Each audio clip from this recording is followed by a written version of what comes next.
T20 world cup में भारत की पाकिस्तान पर सबसे बड़ी जीत। कोलंबो की प्रेमदासा स्टेडियम में पाकिस्तान को 61 रन से हराया। ईशान ने 77 रन बनाए। पाकिस्तान की हार पर दिल्ली पुलिस ने कसा तंज। एक्स पर पाकिस्तानी क्रिकेट टीम का फोटो शेयर कर लिखा, गलत जगह यू टर्न लोगे तो यूं ही मुंह की खाओगे। सुप्रीम कोर्ट में आज असम के मुख्यमंत्री हेमंता बिस्वा शर्मा के खिलाफ दायर याचिकाओं पर सुनवाई। याचिकाकर्ताओं ने सीएम पर एक विशेष समुदाय के खिलाफ हेट स्पीच का लगाया है आरोप। जेएनयू में छात्रों ने निकाली चेतावनी रैली। यूजीसी की गाइडलाइंस को लागू करने और स्टूडेंट्स के रस्टिकेशन ऑर्डर को रद्द करने जैसे मुद्दों को लेकर किया गया प्रोटेस्ट।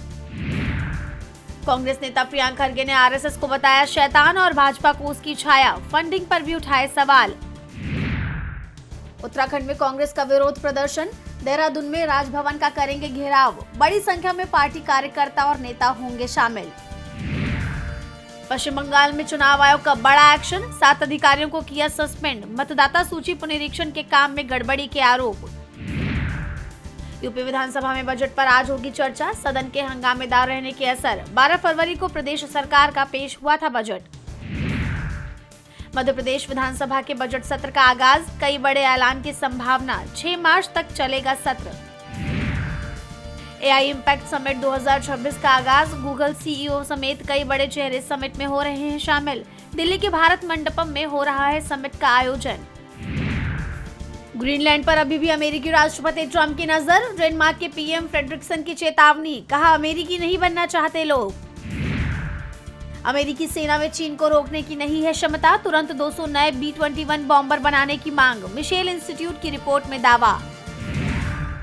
यूक्रेन के पूर्व मंत्री गालुशचेंको गिरफ्तार। युद्ध के बीच यूक्रेन से निकल भागने का था प्लान।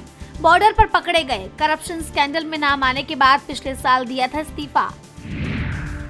यूरोप ने भारत को ब्रिक्स फ्रेमवर्क से देखकर गलती की। अमेरिका यूरोप में बढ़े तनाव के बीच जर्मनी के विदेश मंत्री फेटफुल का बयान। कहा चीन रूस से भले ही मतभेद हो लेकिन अब भारत से दोस्ती है। अमेरिकी सेना का हिंद महासागर में एक्शन। अपदस्थ राष्ट्रपति मादुरो को पकड़ने के दौरान वेनेजुएला से भागे तेल टैंकर पर कब्जा। पेंटागन ने की पुष्टि। सराफा बाजार में दिखी गिरावट। चांदी का भाव 8,000 रुपए गिरा, जबकि सोना 1250 रुपए तक हुआ सस्ता। गिरावट से फेडरल रिजर्व की तरफ से ब्याज दरों में कटौती की बढ़ी उम्मीद। भारत ब्रिटेन मुक्त व्यापार समझौता अप्रैल से लागू होने की संभावना। ब्रिटिश संसद में चल रही बहस। समझौते से भारत के 99% निर्यात को ब्रिटेन के बाजार में निःशुल्क मिलेगी पहुंच। म्यूनिख सम्मेलन में शामिल हुई वित्त मंत्री निर्मला सीतारमण। यूरोपीय केंद्रीय बैंक की अध्यक्षता क्रिस्टीन लेगार्ड और अन्य प्रमुख अंतर्राष्ट्रीय नेताओं से की मुलाकात। निवेश और सहयोग पर जोर। भारतीय शेयर बाजार में विदेशी निवेशकों की दमदार वापसी। 19,675 करोड़ रुपए का आया निवेश। अमेरिका भारत ट्रेड डील के बाद एफपीआई में आया उछाल। आरबीआई के नए नियमों से M&A फंडिंग को बढ़ावा। नया फ्रेमवर्क बैंकों को अधिग्रहण से जुड़े डील्स को फंड करने की देता है इजाजत। जोखिम पर भी नियंत्रण करता है सुनिश्चित।